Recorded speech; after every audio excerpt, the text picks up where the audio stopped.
It is football season. It's time. What's up, we do boys? it every single year. What's Number up, 8. What's up, Steve? What's up, What's man? happening, boys? How are you? Hey, does your wife, you don't forget anything, which worries me. Like, you're the kind of guy that I don't want to get really close to because you don't forget. Like, the quabs, like, how can you remember that? Like, that's something you need to, like, does your wife complain that you just never forget anything? Like, everything she's ever done wrong, you have it listed in a moment's notice, you can just start ripping it. Like, you don't remember, are you telling me that I remember this and this and this? Is that you? No, she thinks I don't forget. Don't remember enough. I So don't know, see, I'm bro. It fooling feels everybody all at one time.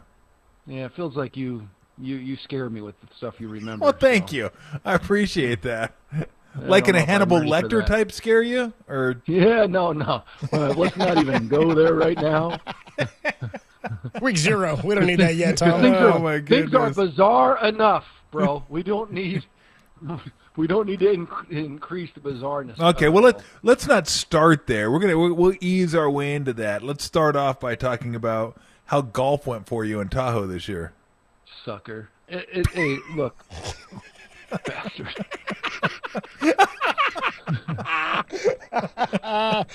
Don't I owe you? Don't I owe? Don't we have to? We have to.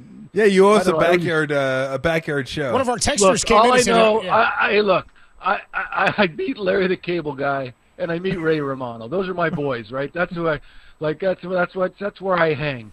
And I'm not going to talk about it anymore. I'm just going to improve. I am going to stick it to you one day, bro. One day. I am going to. And when it happens, it'll be personal. It'll be like something big. I'm not. You think this stuff just goes by me? You think this happens without me, like, in pain and agony? Frickin' drive me crazy. Like, I can't believe you hit me with that right out of the gate. Bro, I never lost to Barkley when I played there. Bro, don't even go there, man. Oh, okay. I'm just telling you. I might take a minute to get there, but I will smash you for this. I will get you. I will. I'll have to go. I have to frickin' win the tournament. You know what? I'm gonna go win it. And when they ask me, how does it feel? I was like, all I care about is frickin' stucking it down Tolbert's throat. Like, I just wanted to stick it to him, man. Sucker. You know what's funny is when I looked at the leaderboard, I was like, oh, Steve had a great round this year, had a great tournament, and it was Yang. It wasn't Young. I was looking at it, it was a different man. I was like, oh, Steve's under 42 with Matt Kuchar. He's Young, not Yang. It's a tough deal. Oh, the code cracker. What else Come do we back want to cover? What else do we want to cover? Okay, let's talk about the noisy Niners offseason and I don't how like it. that affects them going into the season. I mean, how do you look I at don't it? like it. Yeah, it's hard. Now we got to take a minute here because when you're one of the best in the league, a handful of teams that are best rosters, they're going to be there and at the end, and so that brings scrutiny. It brings everything. And what you don't want is the noise makes what I always say with Tony Romo and Jessica Simpson, right? The job's already hard. Don't go to Mexico in the off week and then make it harder, like with more drama, more publicity, more. And so that's why the job of winning the Super Bowl, as you saw last year, can be so maddeningly close, but it's super hard. Don't do stupid stuff that makes it harder. But as a collective group, it's hard to say that to 70 people, including managers and coaches, and and so I don't like noisy off seasons. I think it portends more. You have to do more, and as we saw, we almost did it, but we can't afford to be, get into trouble because the people are going to get better. The Eagles are quietly trying to get better. They're coming. We stuck it to them. They're not. That's all they think about every day, is what happened, what the 49ers did to them, and humiliated them at home. Like, that's not gonna go away. So then that's all they think about. And the Rams, that's all they think about is beating the 49ers. In fact, most of the offseason is spent, every team, 31 other teams, including the Chiefs, probably spent most of the time figuring out how to beat the 49ers. Because if you can beat the 49ers, then you're going to beat everybody else because they're the ones that are most innovative. They're the ones that are most thoughtful. It's all the stuff. So you can't have a noisy offseason or make things more complicated when everybody else is all they're thinking about. So yes, that's a concern, and I think it's what I don't especially like about it is now where we are today still talking about it, still wondering, like still, and Brandon, the one thing about we have an owner and a general manager and a head coach.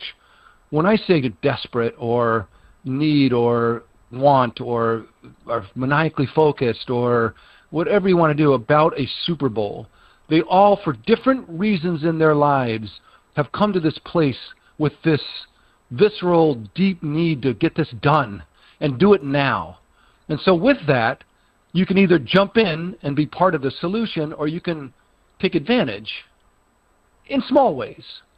And I think that, with the big superstars, when you're the best defensive end in the league like Nick Bosa, or you're the best tackle in football like Trent Williams, going back to the well or holding out or making sure that you get every last dollar, everybody kind of because you're going to set the market. Nick Bosa was going to set the market. Trent's going to set the market. You kind of get it in a way. It's a bummer.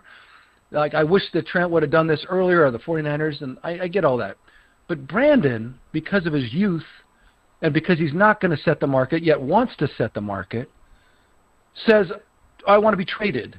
And then goes through this, I don't know how to put it, but it was like, bro, if you want to tear up the contract and do something big, then you might want to pick, you might want to go the 5th year and go prove it out, to make sure that everybody's on board with you setting the market. Or if you're going to ask to be traded, then when they make a trade that works for them, you got to say you're up for it. You don't say, oh, no, that doesn't work for me. Because then it was like, well, what do you want? And so there's been the back and forth that's been very, I don't know. They can get mended. It's not like they're broken relationships, but it's stretched. It's strained. And I think that and I think at the end of the day, Brandon's now sitting in front of a contract that's probably 49ers have stretched as much as they possibly can. They don't want to set the market. They don't want to do it. They don't think it's the time. And so they're kind of they're tapped. And then Brandon doesn't know. He already said he's not going to get. I'm not going to. I demand to be traded. I won't. Oh no, I don't want to go there. I don't want to do that. And so now he's in a bind. Does he come back for the 5th year and just got to prove it out again and play off the contract, or take what they've given him? And I think it's inevitable that he has to do one of those two things. And it's probably hard for him after all the chit-chat and chatter to do it. But in the end, what is the team feeling? What is happening? That's all they talk about every day. It's worn them out through the preseason. It's going to go, who knows how it's going into the season. And again, because of the, I don't want to put desperation because it's the wrong word, but of course everyone's desperate for the Super Bowl, but it's like the nut tree, right, Tom? It's like it has to happen this year. So you've got an owner who's willing to stretch, who's willing to go the extra mile, a general manager, but don't take advantage of it. Ryan Williams, don't try to stick it to him. Don't do things that are just going to conflate it to cause you more grief. And that's kind of where we are, which is too bad, because we should be maniacally focused on doing the very thing that everybody wants to get done. And it doesn't mean we can't do it. It doesn't mean that Brandon can't sign and come back and everybody's kumbaya, we get playing good football. I get all that. But when we look at how hard it is to do, everyone's super focused on us, and people are getting better. Even the Cardinals got better theoretically. It's just, this is not what we want to be doing today. I can guarantee you. How tough is it? And I'm sure you've been through this with teammates, but talk about the dilemma, because football's not baseball, it's not basketball, not guaranteed contracts. So I understand wanting to make as much money as you possibly can while you have that limited window to make it. Now, there's differences between first contract, second contract. A lot of times first contract you made, that's the one you want to get all your money. But talk about the dilemma, Steve, some of these football players have in getting a little more money, but not having maybe as much fun, or going to work isn't as exhilarating or not as stimulating because the coach isn't great, or the locker room isn't fun to be in. How much should players weigh that? How much should they say, this isn't monetary, but this is worth something to me, being a part of this coaching staff, this team. I love going to work every day. I don't know if young players, I'm not saying they shouldn't go for every dollar. I'm just saying that they should look at that as capital and they try to figure out how much their happiness in being there is worth. It goes two directions. The problem is that there's a disparity in the age. Like the owners and general managers should not weaponize the fact that playing for the 49ers is super cool and that we're the best in the league and we're going to go for the Super Bowl and you're lucky to be here and all the things that this is a great offense. You'll never be better. See Jimmy Garoppolo if you want to know the difference between being here and not. But if there's this. So you got to be careful. If the older guys like the owner and the general manager weaponize it, then that's not cool.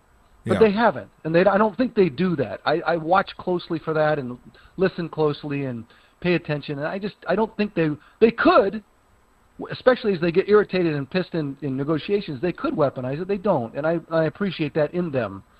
As a young player, because you're young and you don't know as much, and you see what people are making, and you say to yourself, I'm the best in the league. I love that. Go say it. But then you have to have context, and that's where to me the agent is really vital to be able to play a role to equally not use the power in your ability against the team to try to extract the last dollar. When you're looking for the very last dollar to prove that you are the best, like I'm the best in the league and I'm going to prove it with this contract. Okay, but how far am I willing to go to try to prove it? And that's your question. Don't you think that they should recognize that it doesn't necessarily worth giving up everything, that how the team feels about it, how it feels timing-wise, what those last dollars mean to the big picture, to you. It's pretty clear that he's voted with his feet now that I don't want to be traded. Yeah. And I think they had a pretty good one where we would have had somebody that would really helped us, but he didn't want to do it. So it's okay. Well, then what do you want? Well, I want the most money for any receiver, and I want to set the market, but I want to stay here. And that's where the agent's got to be able to figure out a way to bring that player to see the values other than the dollars. To see the things that keep in context, bro, that there's a lot of great players out there that are playing with brutal teams that have no chance to see the full measure of who they could be as a player, and that's not you. And so the owner's not using it as a weapon against you. Don't use it back against him. And when they feel like maybe you are, that's when things go haywire. And you don't want them to go haywire. And it doesn't mean they can't get mended. It doesn't mean that you can't fix it. It's just that, to your original question, what's with the noise? And how hard is this to do? And if we really are, the window never closes, and it's not going to close on us, but it'll narrow. It'll narrow significantly next year. So if the window's open as it's going to be for some time right now, everybody needs to be on board. And that's why Trent, let's not forget, Trent, I understand. You're the best tackle in the game. I get it. No one doesn't say it to you. No one doesn't appreciate it. Is this when did he get his contract? 18 months ago? When was that? Yeah, I think it was. Well, yeah, the last year was the first year, but or maybe it was 2 years ago. But this was like the last year of his guaranteed portion. Like you've set the market. I think he set the market. I'm sure if I'm wrong, I'll get yelled at. But I think he set the market, and I think Jed and everybody's willing to do that because he's the best tackle in the league. And then now you're going to come back and say, no, I want to set it again because there's another $8 million collectively that I can go get, and I'm on the last contract, and I'm getting old. It's like, bro, do you not see what we're trying to get done here? And look, it doesn't mean that Jed should keep that money. It doesn't mean that, I get it. It's all contextual to your original question. And so I think that the noise that Trent has made, which luckily Brandon's covered him a little bit, I don't know. When you're the best in the league, you've been here for a while, you're older, you're more mature, there's a way to do this that doesn't. Now we're still here, and I don't. So look, Brandon's caused his own grief in some ways. I'm sure the 49ers own their part of it, but Trent's done the same. Created some grief as well. Again, get signed, opening day. We beat the Jets on Monday night, and it's all kumbaya. But as a player, Tom, that the wear and tear of the season, we look back on why didn't we get the full amount of who we were, what's wrong, and then we wonder what happened, and we have to look back at a noisy off season. So that's all. I got Steve Young on the UMA guest line. What's the reality for the Niner offense with Brock Purdy if he does not have Brandon Aiyuk? I mean, really for the next 2 weeks, even hasn't had him all off season or all training camp. What's a reality for an offense like that and trying to find that cohesion? Yeah. Well, how do you guys feel about if you rated our offensive line a 7.5, even an 8? Okay, we were an 8 by the end of the season. Where are we today? I mean, I don't think we're an 8.5. I'd say below the 7. That's Yeah, a 6, so I 6.5. Right. That so fear when you're not getting better at offensive line. I mean, you might get an argument we're the same. Okay, fine. But if we're not getting better, then one of the things that Brock thrives in, the space that he thrives in is his processing. That the ball's coming out. I'm smart. I process as good as anybody, and the ball's coming out, and it's coming out in a great spot. So I need people who can get open fast because I'm fast. And I can't wait anyway because I'm not the biggest. How many times he said, I'm not the biggest, I'm not the fastest, I'm not the strongest. So what is he saying is I can't hold it forever.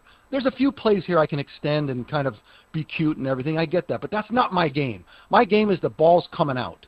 And so I need people who are getting open. And so Brandon's value to me, people say to stretch the field. Yeah, I like that. But his biggest value is the dude gets open fast.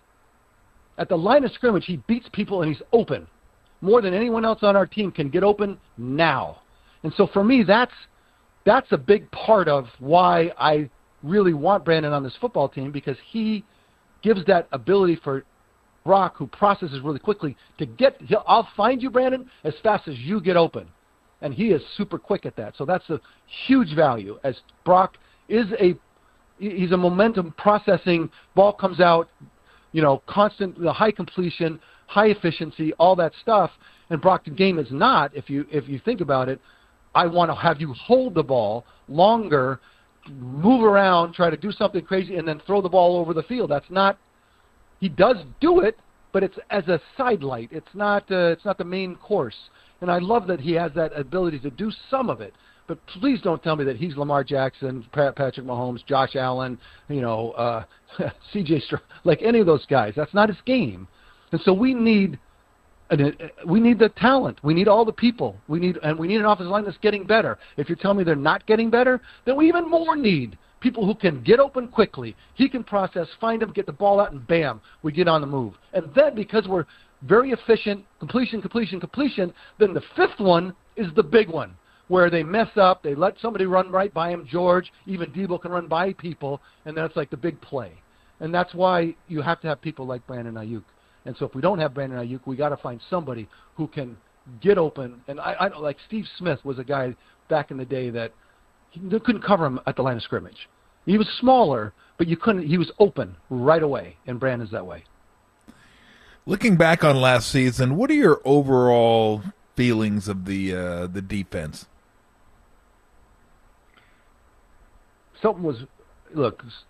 Christmas Day, it was like BC, before Christmas, or AC, after Christmas.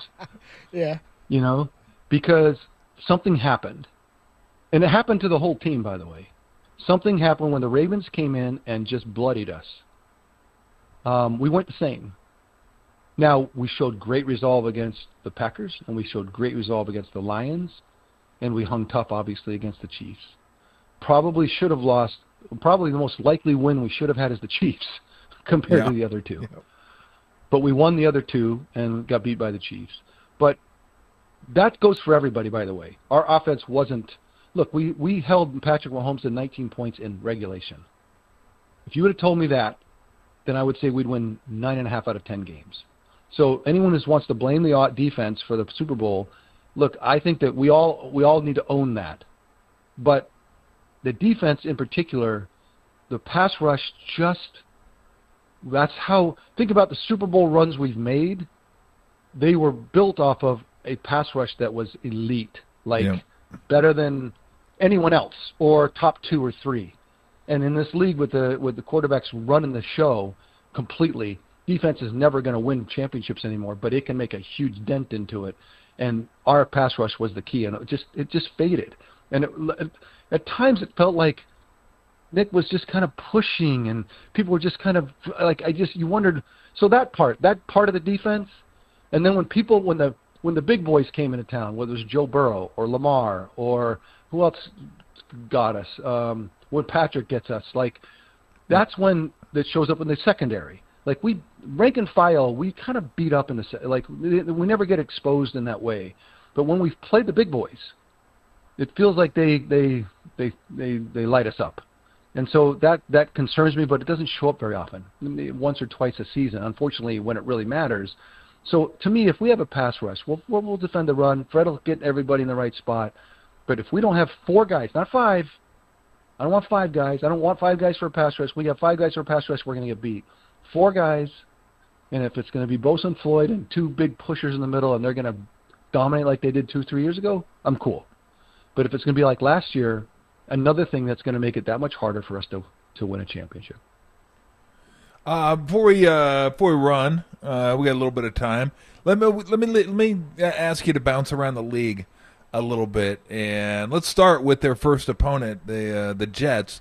And what do you think this season means for Aaron Rodgers, especially coming off last year where he only got a chance to play 4 games? Yeah, it's or weird. 4 plays. Yeah, when you miss a season, it feels like you retired. Like, didn't Aaron retire? No, he's still here. Like, it's just, I know he didn't, but I'm just saying it seems forever. And at 40, that's really forever, right? Because it's been, usually every year you get older, 38, 39, 40, you have to double down every season in effort and commitment and attitude and intensity and everything to actually keep the same form you had when you were 34, 35.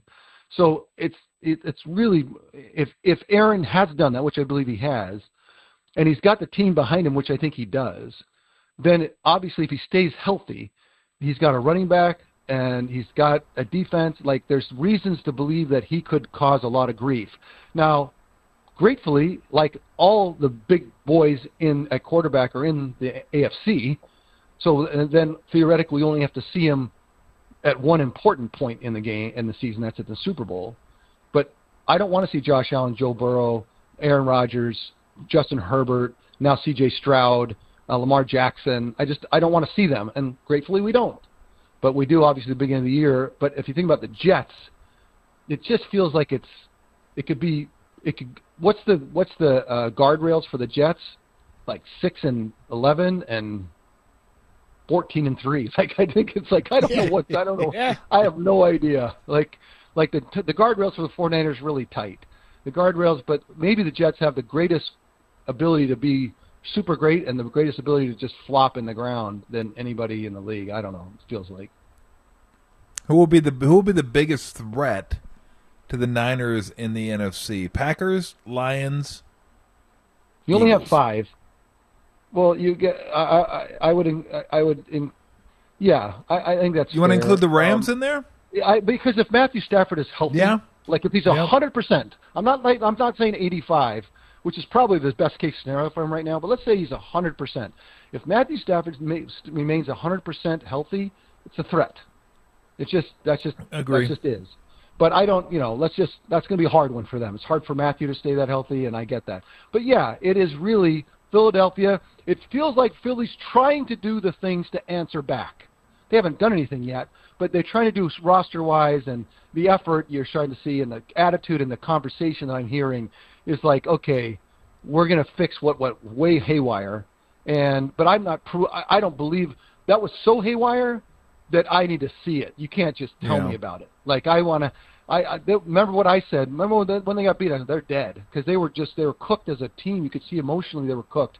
I still don't know exactly why. I heard rumors around infidelity, some weird, crazy stuff, but it broke the locker room and some wacky stuff. But I don't know if any of it's true. But I just know they got to get things. If they get it fixed, they added some talent. They're a threat, and then obviously Packers and Lions have proven that, right? So that otherwise there's no one else that has the quarterback to threaten. Nobody. And I don't care who you name them, and I'm like, no. Yeah, no. Yeah, no. No one. The NFC. Like the Falcons. I think the Falcons can win a lot of games rank and file. They could be a lot of rank and file teams. But no. Yeah. Name anyone else. Name someone you think you want to believe in, like in the NFC. Just try somebody. How about the Rams? How about where are you on the Rams? Yeah. But how about the Cowboys? No. No. No. No. We're not going there ever again. I don't care if they start 8-0. If they're 8-0, call me when they're 8-0, and you know what I'm going to say? No. No. No, I don't think so. It's We're just done with gonna that. How many times? be- Well, what's the definition of insanity? Like, is to keep believing in the Cowboys, like, over and over and over again. I'm not going to do that. Are we looking at in I mean, I guess you could say, if you wanted to talk about greatest quarterback coaching combinations, Belichick, Brady's going to be right there at the top. Bill and Joe, Bill and you. I mean, I can go down the list. There's a bunch of them. But at the end of the day, is it going to be Reed, Mahomes standing above everybody? Yeah, I mean, it's hard. I mean, these are those stupid barroom questions you want to get in a brawl and, like, oh, yeah? Like you mentioned people that they're right there. They're in the middle of it. And if you want to pick out the greatest of all time, yeah, they'll be in the conversation. It depends on how long Andy wants to stick around. Yeah. Like, he's already there, 100%, right in the thick of it, right? With anybody, name anybody, and just stand toe-to-toe, like, I'm not moving. But it could be that they could do a Tom Brady situation, where, oh, yeah, he's won 3, yeah, but he's won 4, yeah, but 5, yeah, and then all of a sudden it's 7. You're like, oh, wow, okay. 7. So I'll tell you this. It's going to be Josh Allen, Patrick Mahomes, Joe Burrow. Justin Herbert could get in there. And if Lamar Jackson can continue his development and the Ravens continue to develop somewhat of a sophisticated pass game, if theoretically possible, with that defense, it'll be one of those 5 teams every year for the next 10 years. Just, it might be, as the Chiefs have done, it might be Patrick every year. Yeah, they'll have a shot, but it's Patrick every year. So I just think that it takes that kind of a player to get to the Super Bowl and to win it. And they're 1 in 5 chance, we'll say, right now, standing still, that they do it again. That's a 25% chance that you do it again. Is pretty good in a league of 32 teams. Yeah. All right, before I let you go, we got to find out how flag football is going this year. So flag, we got new head coach, and Noah. He's very disciplined. I like it. There's things that he's brought to that I thought the first couple of practices, I'm like, bro, you don't understand. You don't get it. Like, this is a different game. You can't. The defenses don't move early, especially. You do all these special cute things. They don't work. And he listened to me, but then he had some great ideas too. He's like, what if we ended up blocking with two people? You can't use your hands, but then we get in the way and we get better throwing lanes. So he's brought a lot of cool stuff that I didn't think about. And so anyway, we're on it. We'll see how it goes. It's fun. Both the girls playing again this year? No, so one now, Summer, left for college. She's now. Oh, okay. Where's she going? Now going to. Oh, okay, of course. Scholarship. She's on a track scholarship. Very nice. She's going to do the heptathlon. She finished in the high jump. She jumped 5'8" and tied for the championship. Like, another girl jumped 5'8", but the other girl had missed less. So Summer finished second in the state in high jump. So very nice. Summer. And then her dance program is so intense that she's struggling trying to find enough time for practice. So we'll see how it goes. Oh, okay. Look at you, just giving to the community. Trying to help. Such a giver. And just think of all that time. Look of all the time you're spending with the girls, and I could see you doing it when neither of them are playing. You're down to 1 now. So I mean, think about you. That's the time you could be spending if you really wanted to, bettering your golf game, but you're not doing it. You're giving back to the community, and I commend you for that. Here's what I want you to know, Tom, that I am that guy that is going to turn to you right now and with 1,000% seriousness, like with nothing missing, not 1 ounce or eke of any sense that I'm not 1,000% sure about this. I broke the code, and it is game on, and I'm done listening to you. So that's me. You're going to say, bro, we've heard this before. No, you're like cry wolf. Where's the results? Look, you don't know me well enough, because what I just said to you is 1,000% true, and I'm coming for you, Tolbert. Yeah, I broke the code on swimming the Atlantic too. Good luck. I cracked the code. Oh, yeah. You broke the code. You're gambling. You're gambling on preseason football. Oh, yeah, he is.